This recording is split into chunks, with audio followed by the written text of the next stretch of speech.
Bienvenue dans Les Scarabées Bourdonnent, le podcast des gens un peu bizarres, un peu cassés, ou de leur entourage, mais qui ne comptent pas en rester là. Bonjour Jocelyn, bienvenue dans Les Scarabées Bourdonnent. Bonjour. Comment vas-tu ?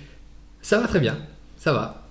Bon, on se retrouve aujourd'hui. Alors j'ai fait ta connaissance dans un cours collectif. Mhm. Tu as accompagné ta femme. Oui. Voilà, pour souffrir un peu et puis lui faire comprendre que c'était... pas trop souffrir en fait, tu voulais lui faire comprendre que c'était facile, je crois. Pour la partie musculation, plutôt. Parce que je suis venu avec un gilet lesté. Ouais. Ça m'a permis de faire le taf, mais d'en baver au niveau que je voulais en baver. Tout à fait. Ouais. Tu faisais moins le fier sur le step. Ah oui, là, j'ai la coordination d'un canard. J'avoue que c'était plus compliqué pour moi. Oui, il faut qu'on ait tous des points forts et des points faibles. Mais j'avoue que le step, c'est son point fort. Le côté plus musculation, ou tout du moins souffrance, c'est plus mon point fort.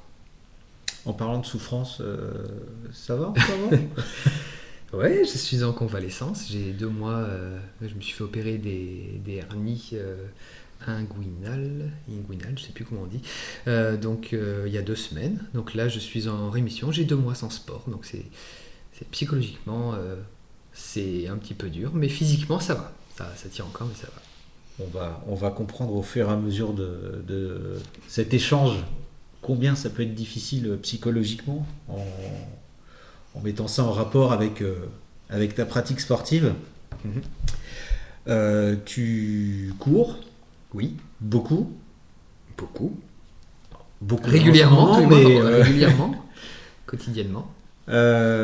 Tu fais quel type de course, si tu veux bien nous expliquer ?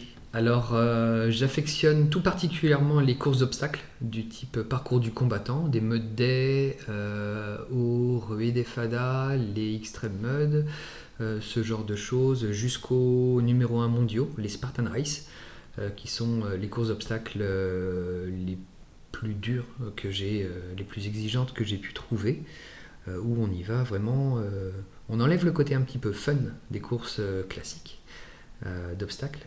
Et puis là, on se bat avec soi-même sur des obstacles qui sont vraiment très exigeants. Ok, on y reviendra tout à l'heure. Moi, j'aimerais bien que tu me parles un peu de l'association pour laquelle tu as couru. Pourquoi je me suis mis au sport ? Ouais.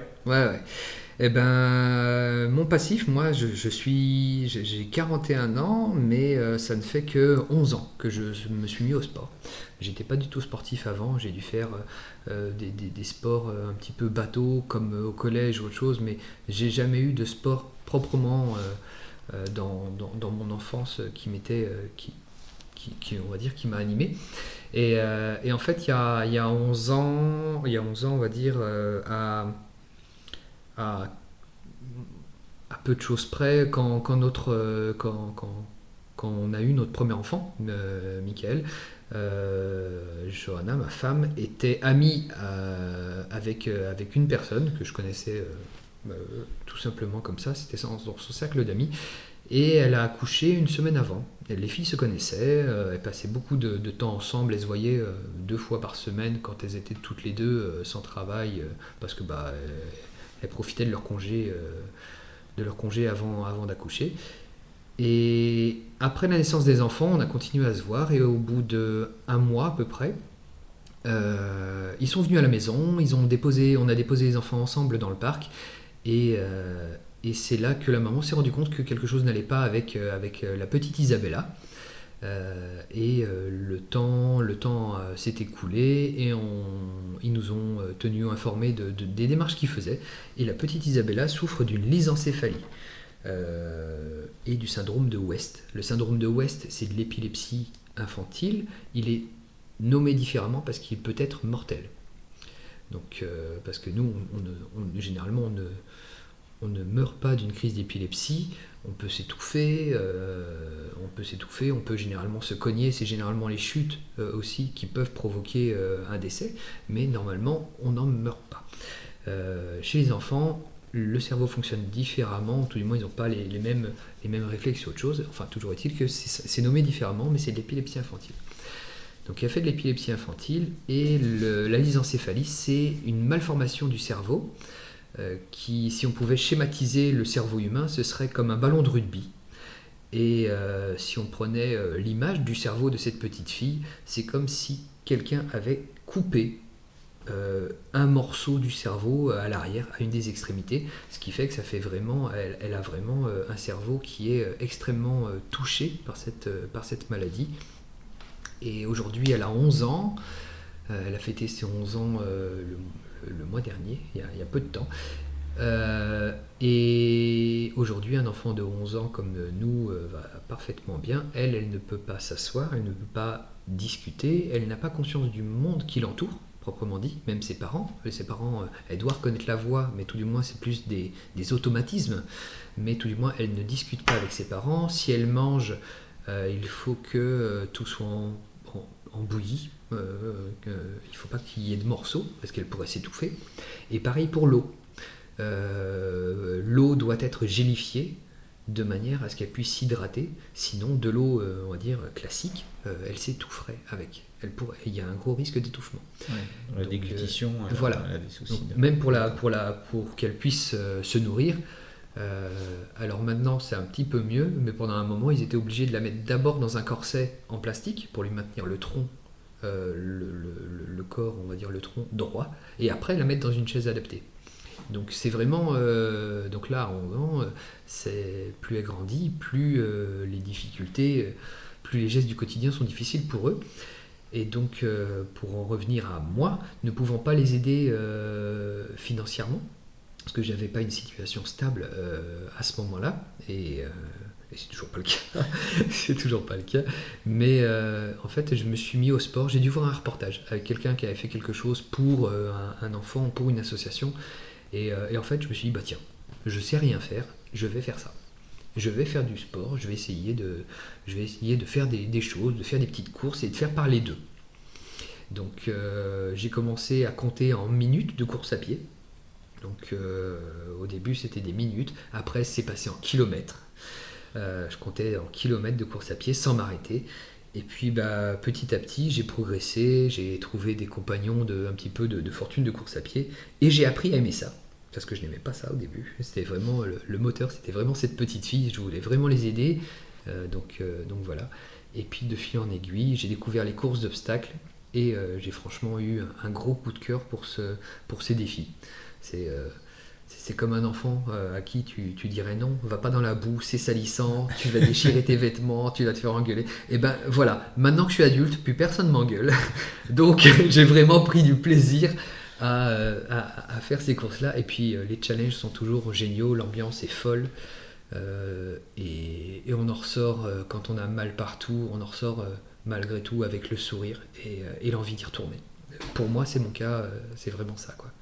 Et à chaque fois, au fil du temps, j'ai fait plusieurs courses et je trouve toujours des défis, soit un peu bêtes, soit toujours un peu plus costauds, toujours des défis à relever. C'est toujours un moteur et un plaisir que de farfouiller, trouver les nouvelles choses à faire. Donc voilà, tout ça, et je parle beaucoup de la petite Isabella. Et il y a quelques années, sur une course, je courais avec le t-shirt de l'association et c'était pour la CINU, la course du cancer du sein à Saint-Malo. Ils offrent le t-shirt rose à l'effigie du cancer du sein et je ne pouvais pas porter les deux t-shirts.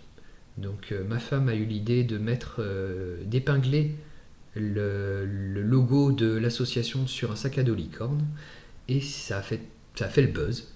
J'ai couru avec mon sac à dos licorne et c'est devenu ma marque de fabrique. Donc je cours sur les courses avec mon sac à dos licorne, même les courses d'obstacles. Et ça, c'est très compliqué quand tu se gorge d'eau, c'est très compliqué, mais je suis reconnaissable de loin. Généralement, les gens m'appellent la licorne ou autre chose, ou voilà, c'est toujours ça, et c'est génial parce que même si ça peut paraître stupide pour certains, moi qui suis assez introverti, ça permet de transposer l'attention sur le sac à dos que j'ai, donc sur l'association, et Et puis généralement, même ceux qui peuvent se moquer, généralement c'est quand je m'entraîne dans les rues de Saint-Malo ou autre chose, c'est généralement les jeunes collégiens ou autre chose. Ça leur arrive de se moquer, mais ça leur arrive surtout, à chaque fois ça provoque quand même et des sourires et des petites attentions, on va dire j'ai jamais eu de problème. Et les enfants ils sont là, oh la licorne, maman regarde, papa regarde, machin truc. Ça ne fait que ramener du positif, et je trouve que on en manque cruellement dans ce monde, donc c'est ma petite pierre à l'édifice, ramener un petit peu de positive attitude à tout ce qui se passe autour de nous, et puis c'est génial, c'est tout simplement sympa. T'as des gens qui viennent, du coup, qui t'abordent pour en parler Oui. De ce que tu représentes. Oui, c'est ça, les gens se posent la question, surtout par exemple quand je m'entraîne par des températures comme là actuellement. Donc là je peux pas courir parce que voilà, je suis sur la touche pendant 2 mois, mais en temps normal, vu que je cours tous les jours, même en pleine canicule, je ferai en sorte de ne pas courir à des heures trop stupides, pour préserver ma santé, mais oui, je courrai avec mon sac à dos licorne, et ça interpelle les gens, oui. Généralement ils se disent mais pourquoi avec une telle chaleur vous courez avec un sac à dos, avec une peluche sur le dos, qui doit tenir encore plus chaud. Donc ça me permet de parler de l'association, et puis il y en a certains qui m'arrêtent tout simplement pour dire mais c'est quoi, pourquoi vous faites ça, c'est quoi. Donc ça me permet de parler de la petite Isabella, de sa famille, donc en sachant que généralement je parle de l'association, mais je mets les gens en lien s'ils en ressentent le besoin, mais en rien je suis un transfert, je récupère pas de dons, je n'ai pas de sponsor. J'avais pendant un moment essayé de trouver des sponsors, mais je n'ai pas de sponsor, je ne veux pas, je mets en lien, mais je ne récupère jamais d'argent, jamais. T'es un peu comme un bonhomme sandwich finalement. C'est ça. Un panneau publicitaire. C'est exactement ça, je suis plus un panneau publicitaire, et dans un sens je préfère, parce que je ne voudrais pas avoir cette étiquette un petit peu de oui, il représente une association, mais sur l'association il a un pourcentage, un bénéfice, pendant un moment j'avais fait une cagnotte litchi comme ça, et parce que j'avais des objectifs sur les courses d'obstacles, sur les Spartan Race qui sont coûteuses, et au départ j'avais émis l'hypothèse de me faire aider financièrement pour réussir à atteindre mes objectifs. J'ai lancé la cagnotte. Il y a eu quelques personnes qui ont participé, et plus le temps avançait, et plus au final j'avais un cas de conscience où je me disais mais en fait c'est moi qui veux faire ça, c'est moi qui veux faire la course, c'était pas l'argent. Si j'utilise l'argent pour faire les courses, ce serait égoïste. Donc j'ai laissé couler, je suis allé faire les courses, je n'ai pas du tout touché à la cagnotte, et j'ai attendu un certain temps. Et en fait, j'ai clôturé cette cagnotte, et l'intégralité de la cagnotte, je l'ai reversée en don exceptionnel à l'association en guise de cadeau, en prévenant évidemment tous les donateurs que au final, voilà. À la base, c'était je voulais payer ma course, je me servirais peut-être dedans, et s'il en reste, je ferai un don à l'association. Ça s'est transformé en merci tout le monde pour la participation. On a fait un gros don à l'association. Ils ont reçu un gros chèque, c'était lors d'un événement en fin d'année ou autre chose. Donc j'ai pu leur faire un chèque assez conséquent. J'étais très fier de moi, et d'autant plus fier de toutes les personnes qui ont participé, parce que je ne me voyais pas utiliser un centime à mes propres frais. T'as fait une course assez symbolique pour elle d'ailleurs. Oui, c'est ce qui a défini la date de mon opération d'ailleurs, parce que je devais me faire opérer, j'aurais pu me faire opérer dès février, mais j'ai attendu de faire une certaine course, car effectivement j'ai été invité à faire le samedi 31 mai. J'ai participé au championnat du monde de Joëlette, qui s'est tenu à La Rochelle, donc avec une équipe de Rance Jogging. Et dans la Joëlette, il y avait la petite Isabella, justement, que je soutiens. Donc je soutiens aussi plein d'enfants handicapés, mais c'est vrai que c'est elle c'est elle ma petite protégée en quelque sorte, c'est elle que je représente. Et en fait, Rance Jogging avait déjà fait les championnats du monde de Joëlette l'année dernière, Et pour cette année, ils m'ont dit, bah voilà, on a eu l'accord des parents, ils sont d'accord pour nous laisser Isabella. Et ils m'ont dit, bah écoute, quand on pense à Isabella, on pense à la licorne, on pense à toi. Donc ils m'ont laissé une place. Ils m'ont laissé une place et j'ai eu cet immense privilège que de faire les championnats du monde de Joëlette cette année avec eux. Donc ouais, une grosse fierté. Et après, je me suis dit, c'est bon, là, je me fais opérer. Quoi qu'il advienne, j'ai eu cette consécration, et puis c'était chouette. Ça se passe comment, cette course ? Eh bien, en fait, ça se passe... Alors, chaque Joëlette, c'est comme un petit char. C'est un siège avec une roue en dessous. Tu dois être minimum... Alors, tu peux le faire en minimum de 2, mais c'est très contraignant pour l'équilibre de la Joëlette ou autre chose. Il faut vraiment être bien carré ou autre chose. Et puis selon la taille, le poids de la personne à l'intérieur du siège, c'est compliqué. Nous, on était un équipage de 4 personnes. Donc tu as un devant, un sur chaque côté. Généralement, il y a un à l'arrière. Donc ça, c'est le format vraiment le plus top. Nous, on avait décidé d'avoir une personne qui guide à l'arrière, une personne de chaque côté, donc ça fait un équipage de 3, et la 4e personne se reposait, entre guillemets, et permettait de faire des relais. Donc ça nous a permis de partir, on est parti 70 ou 71e sur le classement général. Il y avait 98 équipes engagées, et on a fini 23e au classement général, donc c'est une belle fierté. Sachant qu'on ne se connaissait pas, on ne savait pas avec qui on allait courir. C'était vraiment plus axé sur l'événement que sur une performance folle, on va dire. On ne s'était pas entraîné avant, on ne se connaissait pas. Donc voilà, c'était partir au petit bonheur la chance et on y va avec tout l'amour qu'on peut avoir pour ça. Et c'était un événement extraordinaire. C'est une course de combien de kilomètres ? Il y avait 13 km. 13 km à faire, on a dû boucler en 1h15, un truc comme ça.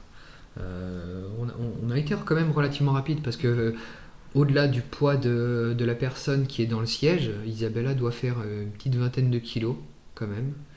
La Joëlette en elle-même pèse lourd. C'est pas évident de courir avec une Joëlette.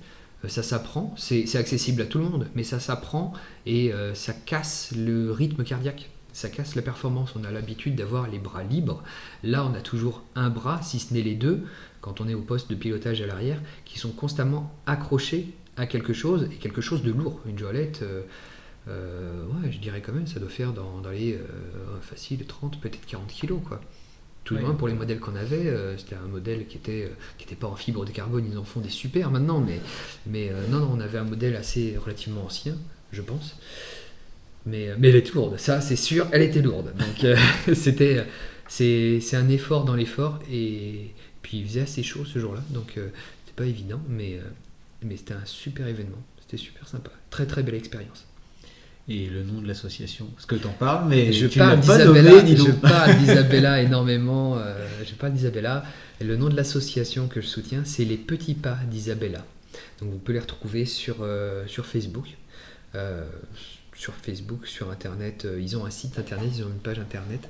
Il n'y a pas grand chose, on va dire. Si on s'inscrit dessus, si on s'inscrit sur les pages, voilà, il n'y a pas des infos tous les jours, donc c'est pas quelque chose qui va polluer le fil d'actualité. L'association, la page de l'association est comme l'association, discrète.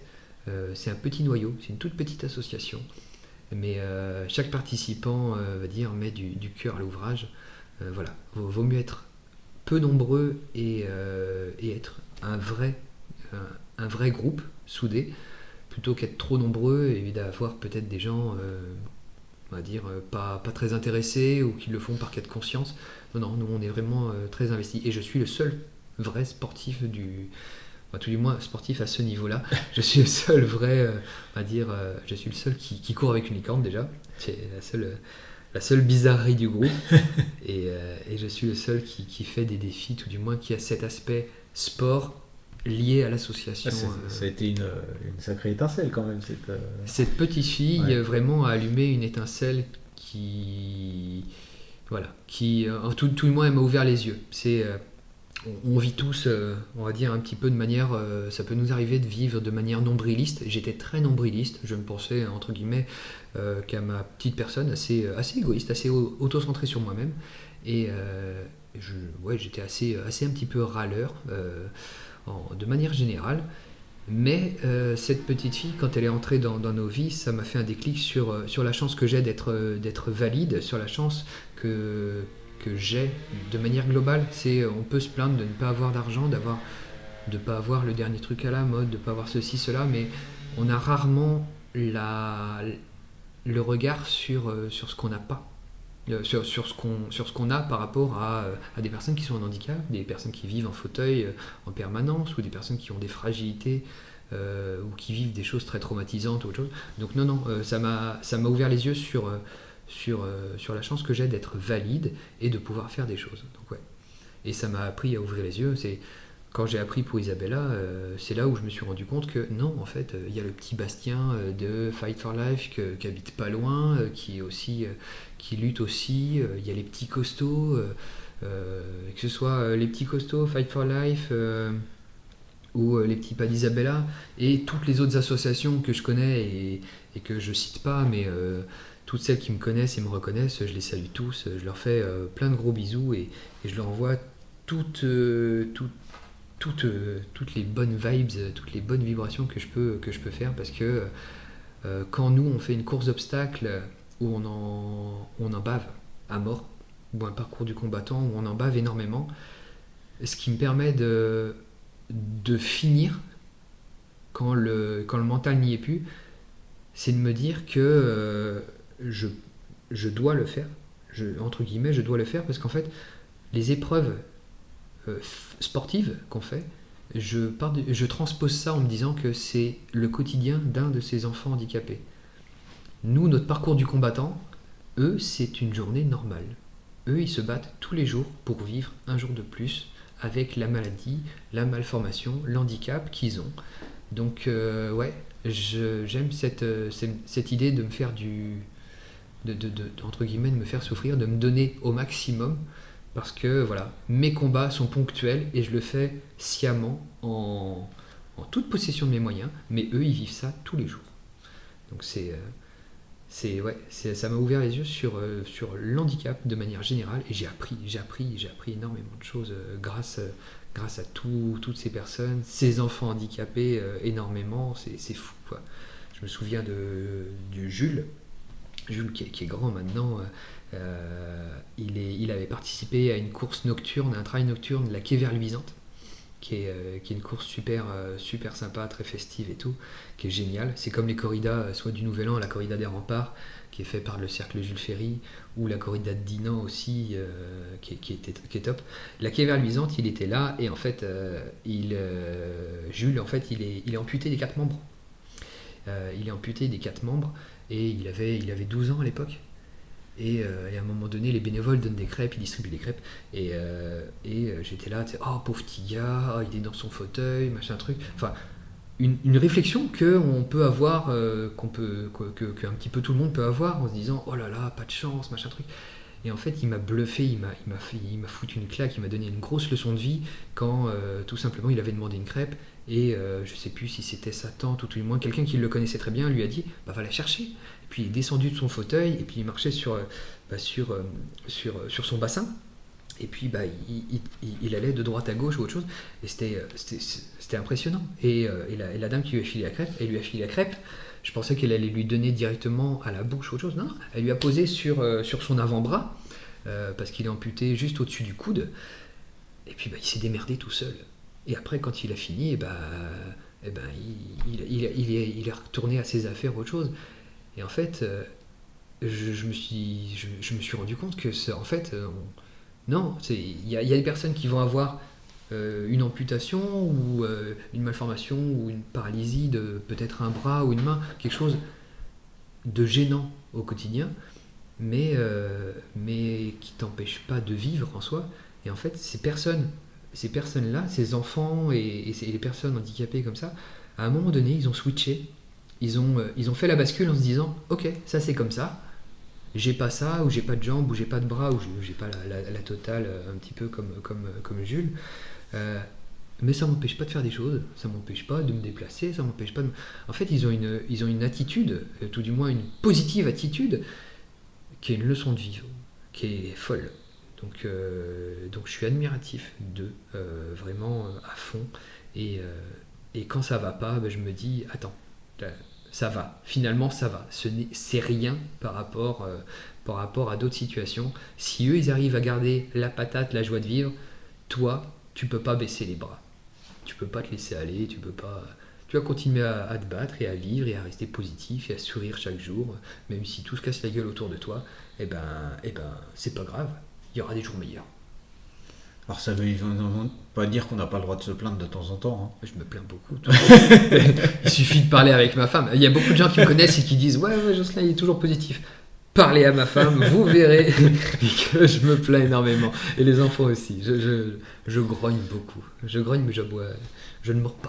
Non, parce que je suis le premier à dire aussi, comme toi, quand on voit des personnes qui sont en situation de handicap, il faut qu'on relativise, on n'a pas le droit de trop se plaindre. Si, on a le droit de se plaindre, après il faut aussi relativiser et puis se dire que ça pourrait être pire, ça pourrait être...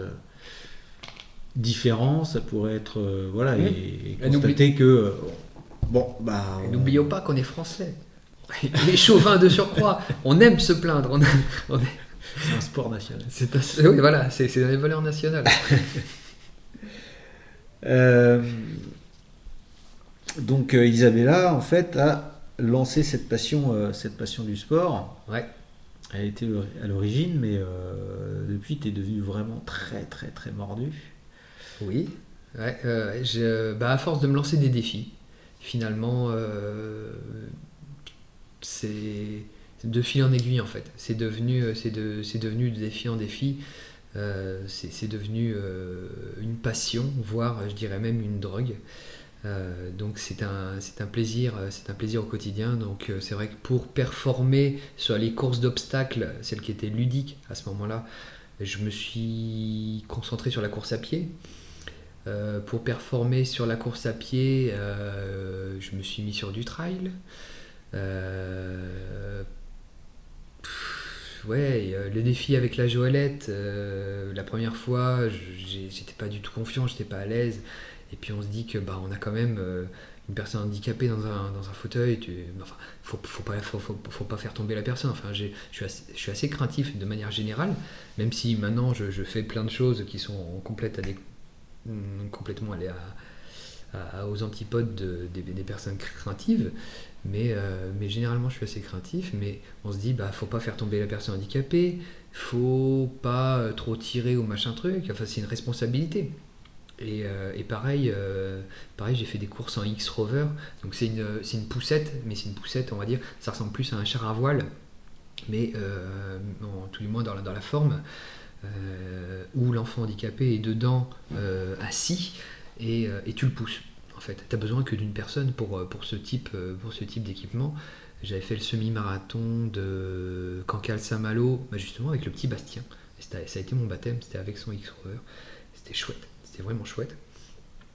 Et même si, par exemple, il y a certaines distances qui sont phares, je vois le semi-marathon, je vois la distance marathon, au final, moi, j'ai jamais fait de marathon officiel. J'ai toujours fait cette distance-là en m'entraînant ou en sortie longue avec les copains. Je crois que j'ai dû me limiter à... Je crois que j'ai pas dépassé les 80 km, où je me suis arrêté à 80 km de course à pied. Je crois que ma plus grande course, ça doit être au Trail des Vallées, à Saint-Pierre-de-Pléien, qui est une super course. C'est un super trail, c'est dingue. C'est un truc de dingue. Mais d'ailleurs, ils ont aussi un 100 km qui me tente depuis au moins 3 ans. Et je m'étais inscrit il y a 3 ans, je m'étais fait la cheville, j'ai pas pu participer. L'année dernière, je l'ai pas fait parce que le planning ne me le permettait pas. Et j'avais encore la cheville un petit peu, on va dire. Enfin, je me voyais bien partir pour 50, 60 km, mais pas pour 100. Puis au final, j'ai été bénévole. Donc peut-être l'année prochaine. peut-être l'année prochaine, je franchirai le cap, mais ce sera vraiment un plaisir que d'aller faire un 100 km avec eux parce que c'est une équipe folle, une course incroyable. C'est là qu'on se rend compte que même en Bretagne, on peut avoir du dénivelé et c'est chouette. Mais c'est vrai que pour performer sur les courses d'obstacles, je suis passé par ça. Donc les entraînements au poids du corps à la maison, avec du poids, j'en ai ajouté. Je me suis fait une petite salle de sport à la maison. Les entraînements course à pied variés, trail, route. Et depuis fin octobre, début novembre de l'année dernière, CrossFit pour performer aussi en explosivité et puis pour gagner plus de musculature, plus de force pour les obstacles où il demande juste les bras ou vraiment de la force brute et pas forcément l'endurance. Donc ouais c'est assez varié, on va dire. Donc ouais, j'ai un profil sportif que je dirais pas élite. Je m'estime amateur comme un monsieur tout le monde, mais c'est vrai que j'ai pris l'habitude de faire du sport quotidiennement. Donc ça c'est vraiment quelque chose qui me manque un petit peu là en retour d'opération, mais je vais rester sage pour repartir de plus belle avec de nouveaux objectifs. Il n'y a pas le choix. Il n'y a pas le choix, c'est ça.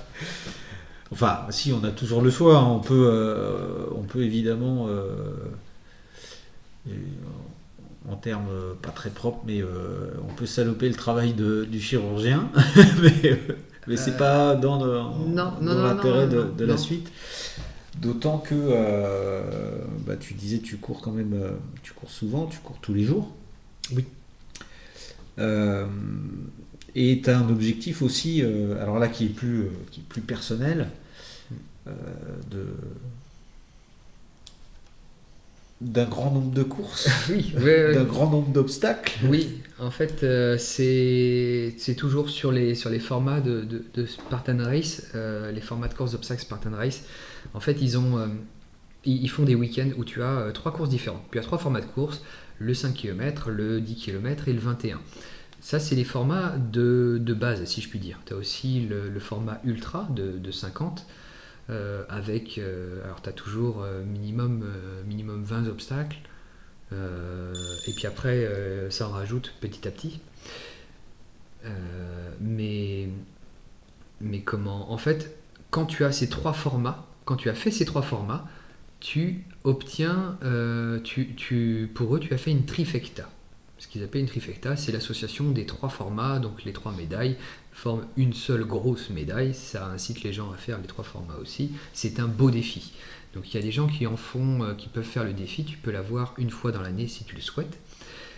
Et mon objectif, ce serait d'aller conquérir, tout du moins, d'avoir le bouclier Spartan, qui correspond à 13 trifecta minimum dans l'année. Donc 13 week-ends de course complets avec les 3 formats de course.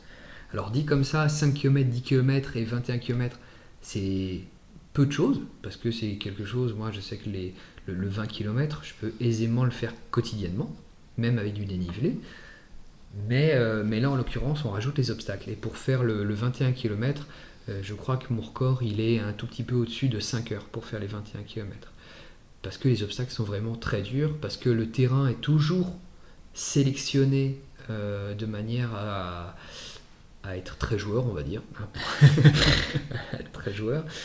Donc c'est très compliqué. Il y a des fois, on ne peut pas monter autrement qu'à 4 pattes, pas descendre autrement que sur les fesses. Alors, je respecte énormément les élites. Quand on les voit sur les vidéos, on voit bien que c'est leur métier.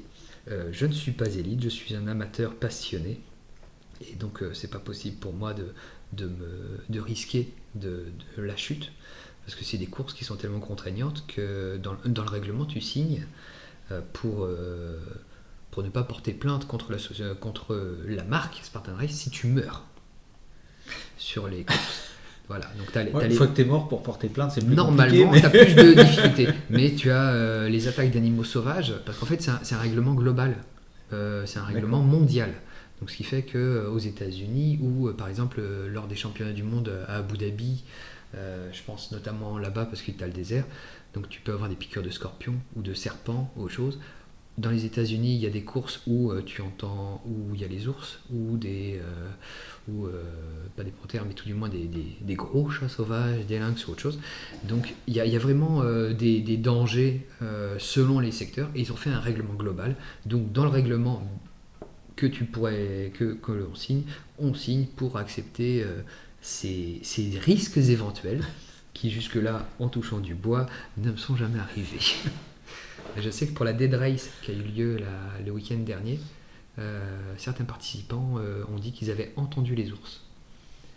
Ils les ont pas vus, mais ils les ont entendus. C'était aux États-Unis. Donc voilà, c'est... T'as des exemples d'obstacles comme ça à nous donner? Il y en a certains, il y en a un que je déteste particulièrement parce que je manque d'agilité, d'habilité pour le faire, mais qui est à la portée de tout le monde, c'est le lancer de javelot. Qui est souvent, je sais que à Valmorel dans la neige, tu as une édition en janvier dans la neige où ils avaient remplacé le javelot par des boules de neige. Tu devais confectionner ta boule de neige pour tirer sur une cible. Donc ça, j'avais réussi. Mais le javelot, alors soit je me prends les pieds dans la corde, enfin c'est des trucs débiles, mais ou sinon ça pique mais ça se plante pas. Et alors là c'est très frustrant, mais tu vas bouffer des pénalités parce que un obstacle raté, soit tu as une pénalité, tu as plusieurs types de pénalités, mais les 3/4 du temps c'est 30 burpees. Donc c'est tu te mets au sol, tu fais une pompe, tu te relèves, tu sautes et tu recommences comme ça 30 fois. Donc c'est un exercice qui est full body, qui t'explose bien le cardio, et quand tu es dans une course où tu as déjà les jambes tétanisées ou autre chose, où tu as pris très cher, 30 burpees, c'est long et ça fait mal. Donc on essaye vraiment de bien faire les choses. Mais le javelot, ouais, c'est vrai que c'est ma petite bête noire, j'aime pas ça. Tu as la slackline, donc la ligne pour de l'équilibre, que je n'aime pas forcément non plus, parce que j'ai pas trop d'équilibre. C'est des choses sur lesquelles je dois bosser un petit peu, mais c'est pas trop grave. Et sinon, tu as le port de chaîne. Donc ça t'explose bien les trapèzes, les cervicales aussi, parce que les chaînes font 30 kg à peu près. Tu as la boule d'Atlas, donc là, c'est une pierre sphérique qui fait 40, peut-être 50 kg, que tu dois porter sur une vingtaine de mètres minimum, avant de la ramener à son endroit initial. Cette pierre d'Atlas, elle est aussi déclinée avec une chaîne, donc tu dois le trimballer avec la sphère, le poids entre tes jambes et marcher en canard. C'est très contraignant pour le dos aussi. Et tu as des obstacles en hauteur, les multi-rings, t'en as pas mal en hauteur. Tu en as une, c'est comment? Ce sont des poignées. Tu imagines une tige, une grande barre en métallique que tu dois traverser, mais elle est jalonnée de poignées. De poignées, en fait, c'est un tube qui tourne au fil. Quand tu prends une poignée, il y a la gravité qui fait que en fait, la barre tourne sur elle-même. Tu prends une poignée, tu chopes la deuxième poignée, et la deuxième poignée, hop, descend la barre, enfin fait tourner la barre. D'accord. Et ça continue, c'est le twister. Et t'as d'autres trucs comme ça, c'est un mélange d'escalade et de force aussi. T'as des passages de chaîne, et puis t'as la natation, t'as beaucoup de ports de charge, que ce soit des troncs d'arbres, des sacs de sable, autre chose. Tu as le passage sous les barbelés, t'as beaucoup de trucs de force, pas beaucoup de trucs d'agilité, mais beaucoup de force. Tu dois passer sous des palissades qui sont immergées, donc pour les personnes qui ont du mal à se mettre dans l'eau ou à tout simplement à aller dans l'eau, c'est pas évident. Donc tu as des passages dans le sable, tu as des passages dans les forêts ou autre chose. Chaque terrain est différent, chaque site a son petit truc à soi. D'accord. À Esterel, c'est vraiment le sable et le dénivelé. Andorre, t'as la montagne, Morzine aussi. Morzine qui devrait pas tarder, là, c'est le week-end qui arrive, la Morzine, les championnats de France. Carcassonne, c'est l'eau, c'est assez aquatique, c'est un terrain assez aquatique. Donc voilà, au niveau des entraînements, tu dois toujours, entre guillemets, te dire, il faut être bon en tout. Donc tu as monté à la corde. Donc monter à la corde, quand tu dois d'abord nager jusqu'à la corde, c'est pas évident selon le parcours que tu as déjà fait. Et puis après, il faut savoir monter à la corde qui est immergée. Donc voilà, et puis t'as pas beaucoup de mou. Et puis moi en plus je me rajoute une difficulté parce que la licorne pleine de flotte, c'est un poids énorme sur les épaules. Et autant comme un retour de plage, je la détache et je les sors, autant comme là je suis déjà immergé, donc je me tape un poids supplémentaire. J'ai jamais cherché à savoir combien elle faisait toute mouillée, mais elle est lourde, elle est très lourde. Elle est très très lourde.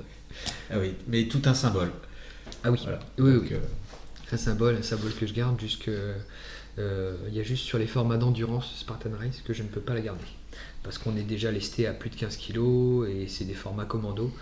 Donc on ne sait pas ni les épreuves qu'on va faire, ni ce qui va devenir des 4 heures, des 12 heures ou des 24 heures d'effort sur lesquels on est engagé. Mais je ne peux pas prendre la licorne parce que ce serait vraiment un gros poids supplémentaire. Et comme je l'ai dit, vu qu'on est minimum lesté à 15 kg, sans l'hydratation, sans rien du tout, on se retrouve très vite à 20 kg pour 4 heures ou 12 heures d'effort. Donc non, je ne l'embarque pas pour ça. Et puis on ne doit pas avoir de symbole, on ne doit pas avoir de marque ou autre chose sur nous. Donc voilà, il y a un règlement très, très strict et chaque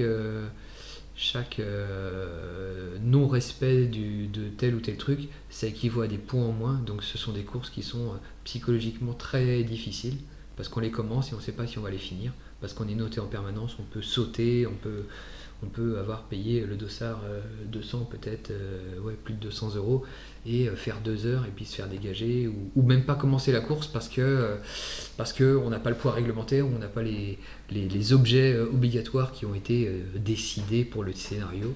Donc c'est des courses qui me plaisent parce que justement elles me font peur. Je sais pas à quelle sauce je vais manger selon le scénario, selon ce qu'il y a à faire. C'est des courses qui me font peur et ça me plaît énormément. Tu es un peu accro à l'adrénaline finalement. Oui, tout en étant relativement sage, parce que tu me verras jamais faire du motocross ou faire du VTT en pleine forêt, pleine balle ou autre chose. Je suis très très sécuritaire dans la vie de tous les jours. Je suis bourré de toc sur la sécurité, mais ouais, pour ce type d'événement, pour moi tout seul, pour ma santé à moi tout seul, j'aime me faire violence et c'est extrêmement gratifiant, c'est dingue. La sensation de plaisir que ça peut donner, oui, c'est une drogue. J'aime beaucoup ça. Alors, je vais peut-être te lancer une petite pique, mais tu disais tout à l'heure que avant de faire connaissance avec Isabella, tu étais très auto-centré, tu étais très ouais. égocentrique, quelque part. Assez, ouais, quand même, assez, ouais. Est-ce qu'on ne retrouve pas une certaine forme dans le fait de faire toutes ces courses, d'être dans ta bulle, de t'entraîner tous les jours? Est-ce qu'il n'y a pas... Alors, je suis... Alors, dans ces cas-là, oui, il y a un côté assez égocentré sur mon plaisir que je peux avoir là-dedans. Mais en fait, je pourrais être considéré comme un petit peu un chien fou, quoi. Un chien fou qui a besoin de courir.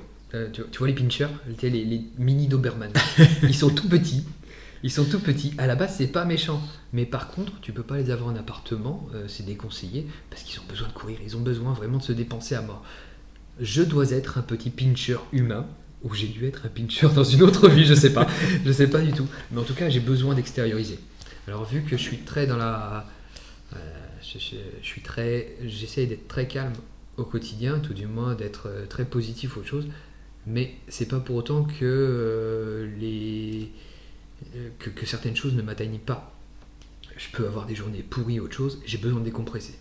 Eh bien, le sport est ma soupape de décompression. Les défis comme ça, je me fais du mal, mais je me dis, c'est mon petit mal quotidien qui m'amène à avoir une certaine résilience et pouvoir me faire vraiment souffrance sur un événement sportif.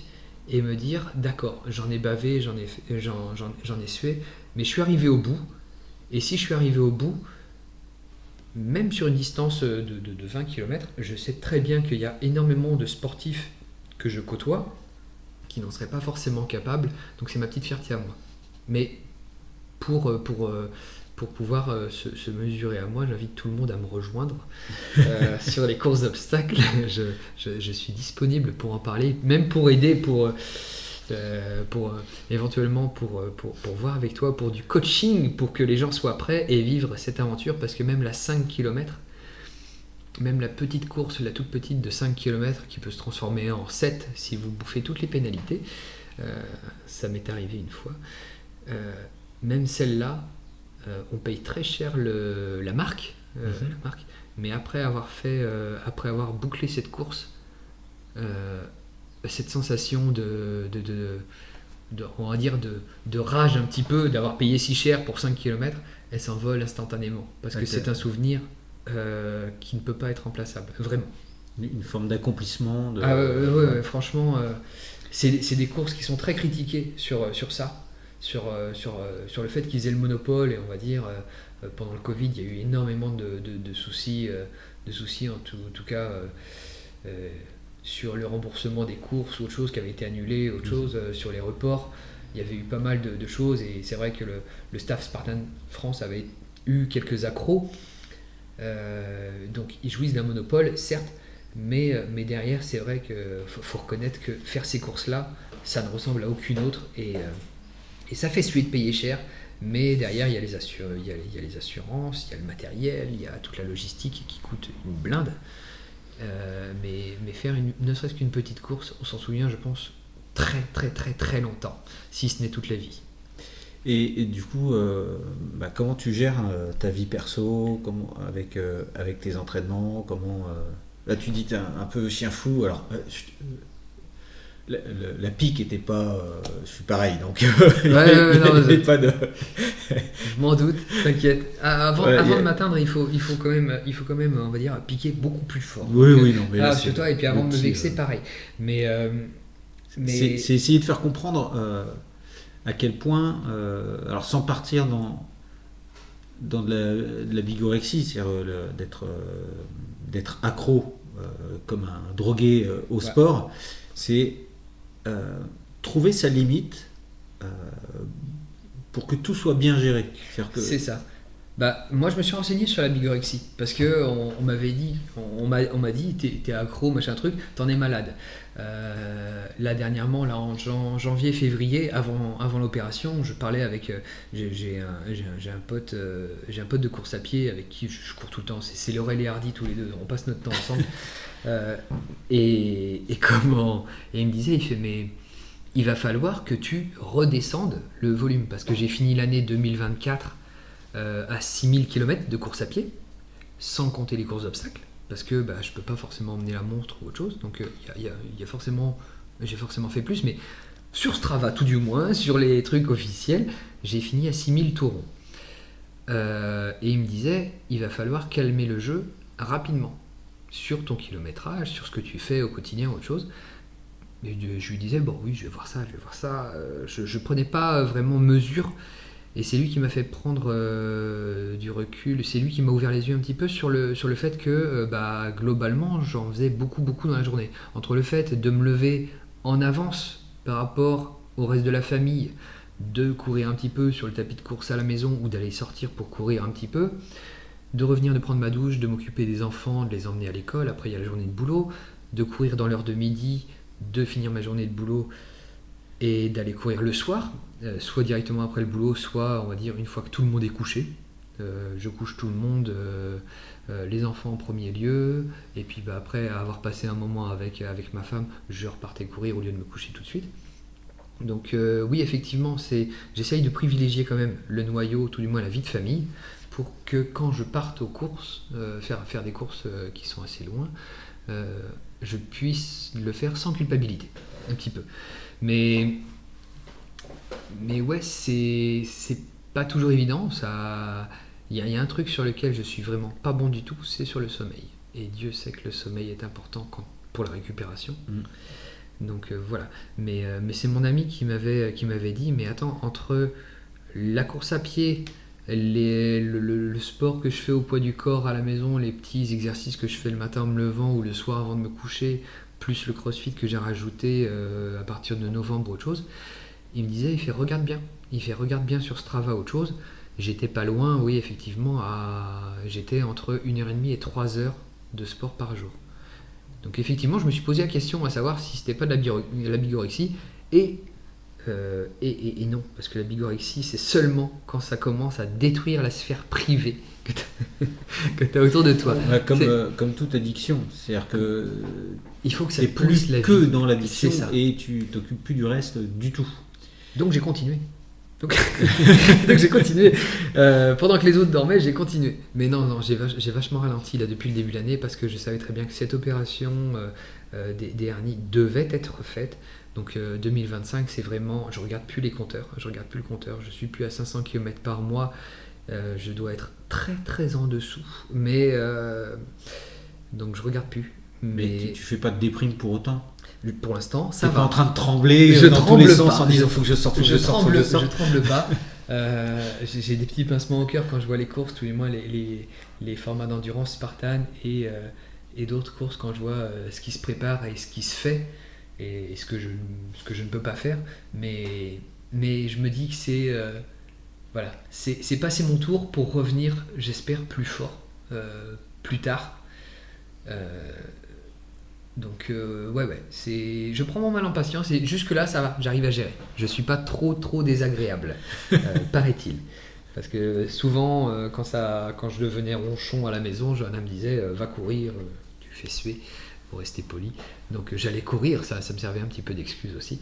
Mais non, ça va. Jusque là, pour l'instant, ça ne fait que 2 semaines que je suis arrêté aussi. Donc bon.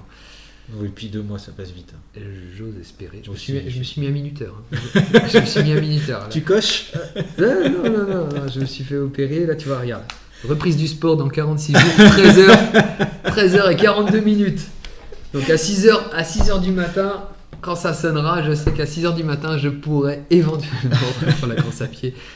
C'est stupide, mais ça m'aide. Mais c'est vraiment ça. C'est ce qui me caractérise un petit peu, c'est le côté un petit peu je me prends pas au sérieux. Je le fais parce que ça me fait du bien, mais je veux pas me prendre au sérieux, je veux pas me mettre une pression énorme, et je veux prendre du plaisir dans ce que je fais. Et si en plus ce que je fais me permet de prendre du plaisir et de faire parler d'une association, ou tout du moins d'une bonne cause, je suis gagnant sur tous les points, tous les aspects. Et tu as évoqué quand même une chose qui est importante dans la gestion du temps, c'est de savoir prioriser et d'organiser son entraînement. Parce que souvent, tu as des couples qui se défont comme ça. Oui. Parce que tu as une personne qui est extrêmement sportive, alors bigorexique ou pas, mais en tout cas qui a des objectifs en tête et qui veut faire ça. Et qui ne privilégie, qui ne donne pas de priorité, qui n'organise pas. Et il faut à tout prix qu'il y ait de la qualité à défaut de la quantité, puisque tu sais que la quantité, elle y sera pas, puisque tu as tes entraînements à gérer. Donc d'avoir ces plages qualitatives de je suis là et mon esprit est avec vous. C'est vrai. Je suis pas là et en train de penser à la course que je vais aller faire tout à l'heure. C'est exactement ça. C'est parfois difficile, mais ce que j'ai pu remarquer, alors moi je suis inscrit dans aucun club. Je me suis mis au CrossFit, mais même si c'est par ça, pour la course à pied, je suis dans aucun club.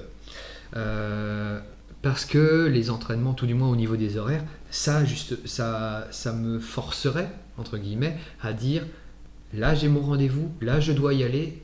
On va dire ça empiéterait sur la vie de famille. Ouais. Quand je vais courir à 23h, ce qui m'arrive très souvent, des fois même à 23h58, je démarre le truc histoire de dire aujourd'hui j'ai couru, aujourd'hui j'ai commencé une course. Donc ça arrive très souvent, ou très très tôt le matin à 5h ou à 6h du matin. Je sais que ça ne va déranger personne. Il n'y a pas de salle d'ouverte à ce moment-là. Il n'y a pas...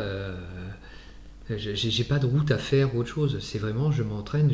Même moi en tant que coureur à pied, je me suis créé, entre guillemets, tout seul. J'ai créé le sportif que je suis aujourd'hui. Je me suis créé tout seul.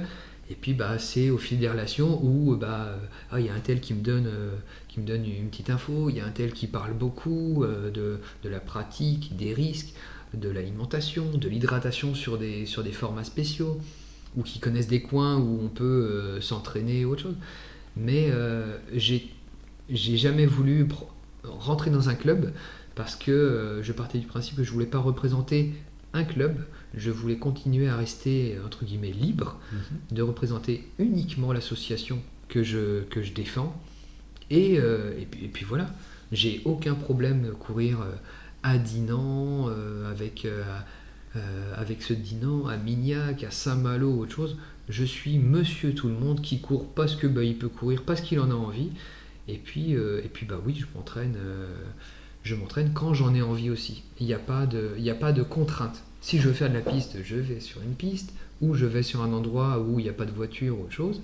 Si je veux faire du trail, je fais du trail, je suis entièrement libre. Est-ce qu'il y a des jours quand même où t'as pas envie? Ah oui. Oui, oui, oui. Bah oui, oui, oui. Justement, comme je te disais tout à l'heure, j'ai un gros souci, c'est le manque de sommeil. Le manque de sommeil, j'essaye de me discipliner à me coucher plus tôt, ou tout du moins d'avoir un certain nombre d'heures de sommeil, mais c'est rare quand je dépasse les 6 heures de sommeil par nuit, et depuis très très longtemps. Donc je pense que ma fatigue physique, c'est plus lié à ça. Si j'étais moins pantouflard une fois que j'ai fini, on va dire, mes entraînements et que je me dis, oh bah, tiens, je vais regarder un petit épisode sur Netflix ou un autre support, autre chose, ou si je me levais ou si je faisais l'impasse, par exemple, sur un entraînement du matin, je dormirais plus et je pense que ce serait bénéfique pour mon corps. Mais voilà, tout du moins, en règle générale, j'ai toujours besoin de mon petit quota, donc je veux pas que ça empiète sur la vie de famille, c'est surtout ça. Donc généralement, si je le fais pas le matin, je rattrape soit le midi, soit le soir. Et généralement le soir, si avec ma femme on veut regarder un film, j'attendrai la fin du film. Je privilégie le film avec ma femme. Et puis si je suis fatigué, si ça me fait finir à 1h du matin, j'irai faire mon sport après. Mais voilà, c'est d'abord la vie de famille. Et voilà. Je pense pas trop à mon sommeil. Je sais que j'en manque. Le matin je me lève, je suis fatigué, j'ai pas envie. Et pour autant, ça m'empêche pas d'être performant au travail, parce que faut gagner sa croûte, et quand même d'avoir cet élan pour aller faire le sport. Il y a des fois, je commence à courir et j'ai pas envie. J'ai les jambes lourdes, j'ai la tête ailleurs, je suis fatigué, et pour autant, au bout de 1-2 km, pouf, là, le cerveau il switch, les endorphines prennent place, et c'est le plaisir qu'il fait. Et une fois que c'est fini, même si j'en ai bavé, mais si je suis toujours fatigué, ça n'empêche que j'ai ce plaisir qui vient contrebalancer le truc, et je me dis c'est pas grave, je dormirai ce soir. Et puis un jour après l'autre, les choses s'enchaînent et continuent. Mais voilà. Mais oui, j'en suis venu à courir tous les jours comme ça. Je crois que là je me suis arrêté, mais sinon je crois que j'avais commencé le défi de courir tous les jours en décembre 2023. Et donc là, je me suis arrêté là, le 16 de ce mois-ci, le 16 juin, pour me faire opérer le 18. Mais par rapport à ta pratique, est-ce que tu fais beaucoup de courses d'obstacles ou à épreuve? Oui. Parce que quand tu parles du javelot, pour moi, c'est pas un obstacle qu'on franchit, mais ouais, c'est plus une épreuve. Mais voilà, mais ça doit être le terme. Après, tu as des courses où tu dois retenir des choses. La course de 6 heures. Au bout de 30 minutes, il te demande de retenir un code qui est fait avec le numéro de ton bandeau que tu as sur la tête avec ton numéro. Et tu dois le réciter au 20e kilomètre sur la fin, quoi. T'as passé 5 heures à en baver, machin truc, et tu dois retenir le truc. Donc il y a des épreuves aussi qui sont... t'as des trucs compliqués parfois. Et justement, tes entraînements, tu les gères pas forcément en fonction de la spécificité de ton sport. Tu cours, mais qu'est-ce que tu fais ou qu'est-ce que tu conseillerais de faire pour performer un peu plus sur les courses d'obstacles? Ouais. Avoir une... Alors le crossfit m'a beaucoup aidé, mais ça m'a pas empêché de faire beaucoup de courses d'obstacles avant. Mais c'est plus les entraînements, ne serait-ce qu'au poids du corps, autre chose, mais que je fais, on va dire, tous les jours. Avoir un bon dos et tout du moins une bonne ceinture abdominale, pas les tablettes de chocolat, mais être un petit peu puissant là-dessus, parce que ça aide énormément sur le reste. Le port de charge, autre chose, c'est très difficile, mais si tu as un bon dos, ça aide énormément. Donc la course à pied me permet d'avoir des jambes solides, mais le dos et la ceinture abdominale, ça joue vachement. Puis, des pompes, des burpees, des tractions. À partir de là, au final, on n'a pas besoin d'énormément d'exercices pour se faire une musculature, ou tout du moins pour être prêt pour ce genre de course. Parce qu'il n'y a pas de temps défini, sauf sur les parcours d'endurance, mais sinon il n'y a pas de temps défini. Donc on peut le faire. C'est ouvert à tous, c'est accessible à tous, mais il faut se préparer un minimum. Si on y vient en touriste, ce sera beaucoup plus difficile. Mais c'est accessible à tous. Moi, je sais que c'est plus une discipline que je me suis mis et que j'ai acquis au fil du temps. Mais ouais, c'est plus une discipline qu'autre chose. Tu dis c'est assez accessible à tous. Est-ce que tu as déjà vu des personnes en situation de handicap participer? Ouais. Ouais. Et autant comme sur des courses classiques, on voit beaucoup de personnes qui ont des appareils pour aider à marcher. Je pense à l'excellent Poker Trail, qui est une course à Saint-Suliac avec l'ascension du Mont Garot à chaque tour. T'as plusieurs tours, t'as un temps imparti pour faire un certain nombre de kilomètres. T'as pas d'obstacle du tout. Et en fait, si tu finis dans les temps, tu as le droit de partir pour un tour suivant. Et en tout, il y a 10 tours. Donc ça fait une 50aine de kilomètres. Avec du dénivelé, à chaque fois tu dois monter le Mont Garot qui est la petite montagne locale. Et cette année, pour la deuxième édition, tu avais une personne qui le faisait en exosquelette. Parce que il a pas les jambes aussi fortes que nous ou autre chose. Et il avait pour défi le fait de faire un tour, donc il a fait son tour, et il a refait un autre tour, un deuxième tour, accompagné de sa femme ou autre chose. C'était phénoménal. Donc ça, c'est sur les courses classiques. Donc c'est énorme déjà. Déjà, cette motivation, cette difficulté, affronter ça, c'est magnifique. Franchement, c'est magnifique à voir. Mais sur les courses d'obstacles, j'ai vu des personnes qui étaient en fauteuil roulant, donc qui sont généralement en équipe. En l'occurrence, c'était un mutilé de guerre. Et j'avais vu une autre personne qui avait eu un accident. Je sais plus de quoi. Mais j'ai vu des personnes qui étaient amputées d'une jambe, donc qui faisaient la course en béquille. J'ai vu des personnes, comme je disais, en fauteuil roulant, où c'est les copains qui sont là, qui aident à franchir certains obstacles, autre chose, mais ils franchissent tout. Et quand tu vois ces personnes-là se faire détacher du fauteuil roulant pour faire des obstacles, on va dire, avec des anneaux, tout à la force des bras, et qui te font ça, les doigts dans le nez, parce que en fait, ils se sont entraînés, ils sont en fauteuil, mais ils se sont entraînés méchamment pour que tous les trucs avec les bras, ce soit faisable. Ils ont une force, une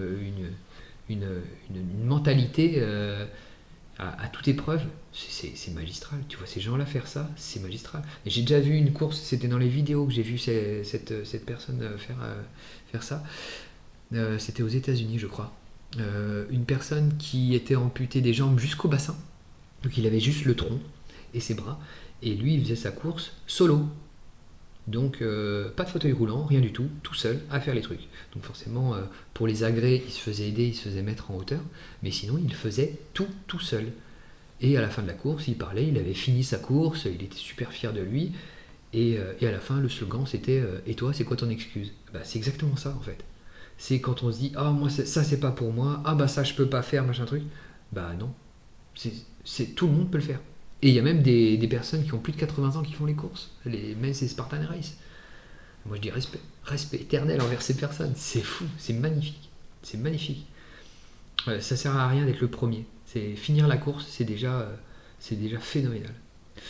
C'est justement une question que je voulais te poser, c'est quelle est l'ambiance dans ces courses? Est-ce que tu as quand même un noyau qui est là pour la gagne, ou de manière générale on a des choses à se prouver, on a juste envie de se faire plaisir dans la souffrance, mais on a envie de se faire plaisir quand même. T'as les élites, tu as les élites qui sont des sportifs aguerris, qui sont des machines de guerre, ils sont impressionnants, franchement c'est incroyable.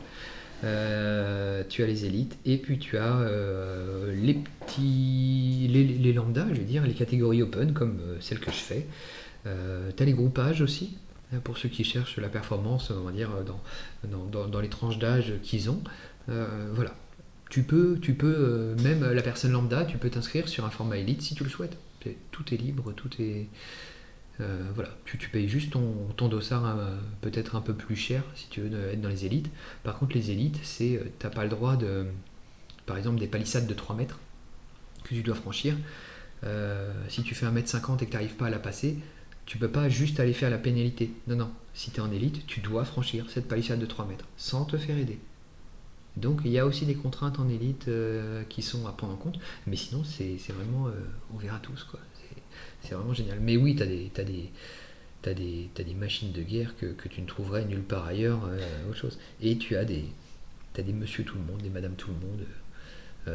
Pas forcément des sportifs, t'as des personnes qui viennent pour se challenger, t'as des personnes qui sont en rémission d'une maladie ou des anciens obèses qui reprennent leur vie en main et qui se lancent des défis. Leur défi c'était de perdre du poids et ils se sont dit ma vie c'est un combat, là je vais me combattre sur une épreuve mythique, on va dire autre chose, je vais me faire du mal, je vais me faire du mal en me faisant du bien.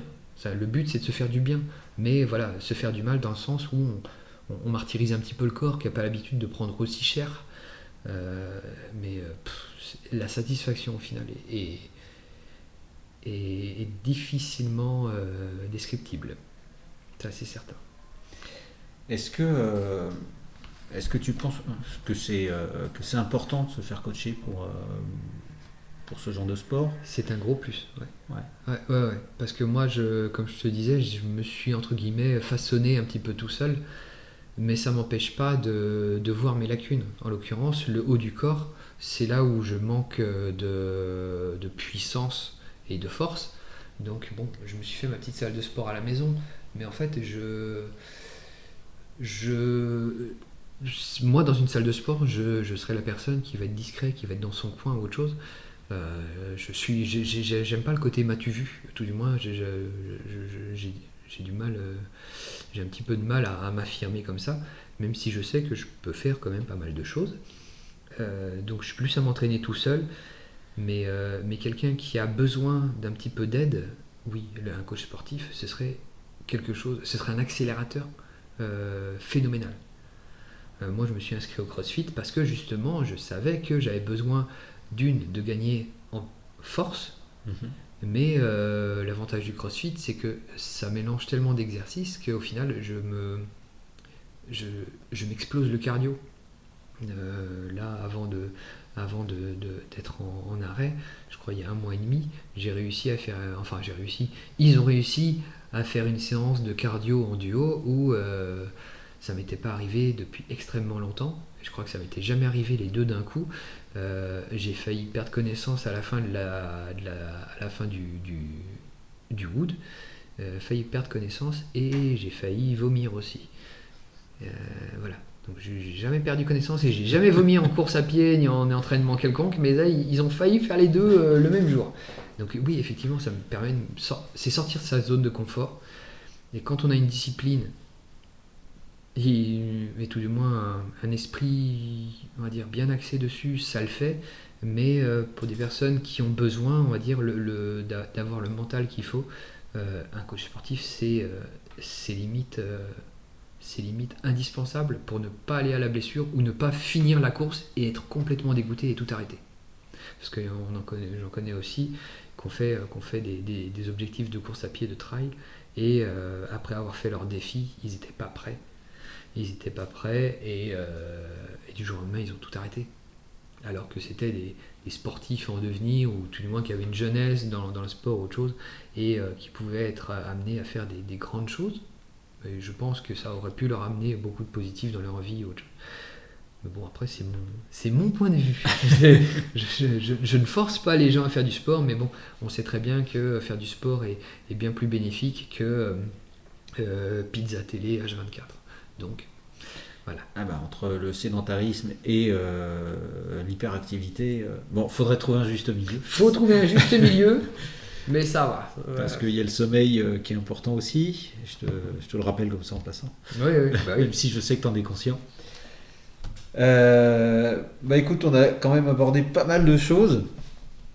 Moi, je te souhaite un bon rétablissement. Ouais, merci. Et puis, on aura l'occasion de se revoir, j'espère, pour d'autres aventures, Ouais, d'autres ouais. accomplissements de ton côté. Oui, j'ai encore plein de choses. Là, j'ai une petite envie pour travailler ma confiance en moi.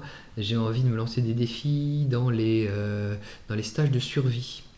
Les stages de survie classiques et les stages de survie avec scénario, du style crash aérien ou autre chose. On arrive sur place et puis on fait un scénario comme si on était les rescapés d'un crash d'avion. Donc il faut préparer des civières pour les blessés, il faut machin truc, tout ça en pleine nuit, trouver son chemin avec une boussole, enfin ce genre de trucs. Voilà, c'est là en rémission, tu vois, je me faisais suer, donc j'ai feuilleté les trucs, j'ai regardé les trucs à droite, à gauche, j'ai trouvé ça, je me dis, tiens, pourquoi pas. Donc on va voir. Prochain objectif. Prochain objectif peut-être en septembre, si tout se passe bien. On en reparlera peut-être alors. Ouais. Et puis pour ce qui est de l'association Petit Pas d'Isabella, je mettrai les liens et puis je mettrai les liens d'autres associations que tu as pu... En tout cas, je te remercie pour cet échange parce que ça me fait plaisir de parler d'eux, même si je parle beaucoup de moi, mais c'est moi à travers eux toujours. Et c'est toujours un plaisir. Donc merci à toi pour l'invitation. C'est un échange très très agréable et puis c'est cool. Ça fait parler d'eux. Donc moi, ça me fait plaisir. Très bien. À plus, Jocelyn. À plus.